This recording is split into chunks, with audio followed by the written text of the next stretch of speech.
karena Puan setitik rusak suara Seminang Raya. Ditulis oleh Hersu Ben Arif. Nasib PDIP di Sumatera Barat sungguh tragis. Partai moncong putih itu bak penyakit menular yang harus dihindari. Tak cukup hanya mengenakan masker. Apapun bentuknya, hubungan, afiliasi, bahkan hanya bau-bau PDIP harus dijauhi.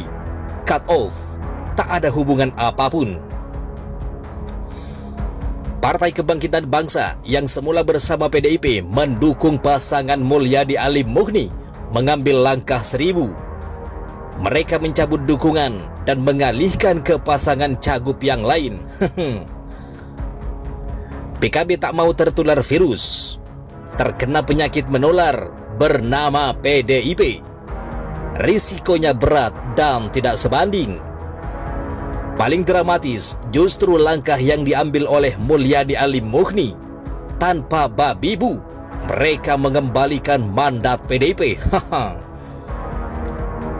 Jadilah pasangan ini tinggal diusung oleh Partai Demokrat dan PAN, meninggalkan PDIP sepi sendiri. Tak ada pilihan lain bagi PDIP. Menarik diri dari gelenggang perebutan kursi gubernur wagub. Tak ada cagup dan partai politik yang mau dekat, apalagi bersekutu dengan PDI Perjuangan. Untuk mengusung calon sendiri tidak mungkin. Kursi PDIP di DPRD Sumbar hanya seuprit. 3 kursi tidak memenuhi syarat. Melihat dinamika seperti ini, kita tidak lagi ikut pilgub. Kita tidak mengusung siapa-siapa lagi, kata Ketua DPD PDIP Sumbar Alex Indra Lukman. Keputusan teramat sulit yang harus diambil oleh pimpinan daerah PDIP.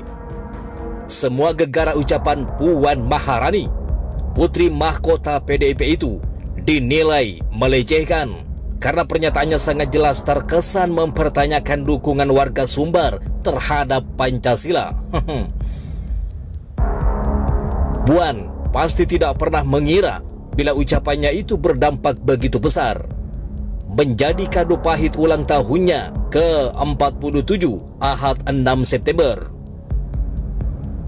Upaya para petinggi PDIP menyodorkan fakta bahwa Puan Maharani dari sisi darah masih keturunan Minang, tidak mungkin menghina negeri para leluhurnya, tidak bisa menghapus luka. Ibarat nasi telah menjadi bubur, semuanya sudah terjadi. Benarlah seperti dikatakan banyak orang, Puan Maharani tidak pernah membaca sejarah. Terlebih lagi, kalau benar dia masih merasa keturunan Minang, tidak tahu apa-apa tentang sumbangsih dan peran besar para nenek mama dalam ikut mendirikan bangsa ini. Puan Maharani telah tercerabut dari akar budaya dan sejarah. Dia tak paham petatah petitih, kato mandaki, kato manurun, kato malariang, kato mandata, tata krama dalam tradisi Minang yang sangat ketat aturannya. Berpengaruh ke Bobi Nasution. Kehebohan di Sumbar jangan hanya dipandang sebagai persoalan lokal. Dampaknya bisa menyebar cepat seperti bola salju. Di berbagai daerah lain yang banyak bermukim warga Minang, ucapan Puan Maharani bisa mengubah konstelasi politik. Calon-calon yang didukung PDIP dan tengah berlaga di pilkada bisa terkena dampaknya.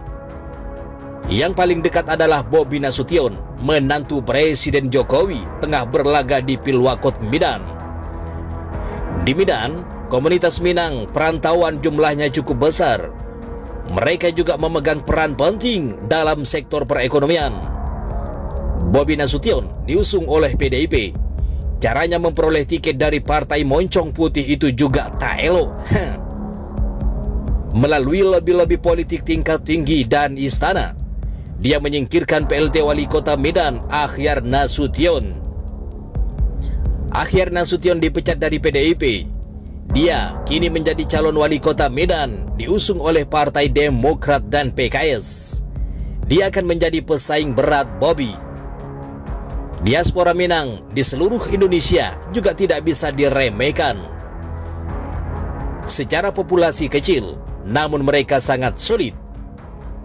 Dampak lain dari ucapan Puan Maharani yang sangat serius adalah mempertajam pembelahan di tengah masyarakat. Sangat jelas, Puan Maharani mempertontonkan sikap merasa paling Pancasilais.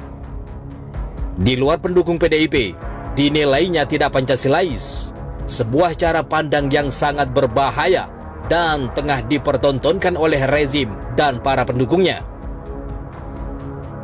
Ucapan Puan Maharani menunjukkan terah Soekarno dan PDIP merasa diri mereka satu-satunya pewaris sah negeri ini, satu-satunya yang bernasib sambung kepada pencetus Pancasila. Hal itu dipertegas dengan peresmian hari lahir Pancasila 1 Juni oleh Presiden Jokowi. Padahal, sejarah mencatat secara resmi, Pancasila lahir pada tanggal 18 Agustus 1945. Saat para perumus di BPUPKI mensahkan sebagai dasar negara Indonesia yang merdeka.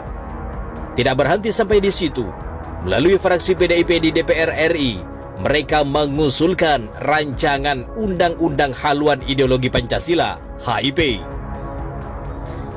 Dalam rancangan undang-undang tersebut, mereka memasukkan formula Pancasila yang diperas menjadi Trisila dan Ekasila, persis sebagaimana usulan Soekarno pada sidang pertama BPUPKI tanggal 1 Juni 1945. Pandangan dan cara berpolitik semacam ini sangat berbahaya. Mereka mencoba mengasihkan peran, kekuatan politik, dan kelompok yang berseberangan dengan stigma anti-Pancasila. Seakan hanya keluarga Soekarno dan para pendukungnya yang paling Pancasilais. Merekalah bangsa pilihan Tuhan di Republik ini. Selain mereka, bukan penganut dan pengikut Pancasila. Dalam konteks politik semacam inilah, mengapa reaksi dari warga Minang mendapat dukungan begitu luas. Bukan hanya dari mereka yang berasal dari Minang, tetapi juga mereka yang merasa disingkirkan dengan stigma anti-Pancasila, radikal, dan intoleran. Mirip-mirip seperti bunyi pepatah, karena Puan setitik, rusak suara seminang raya.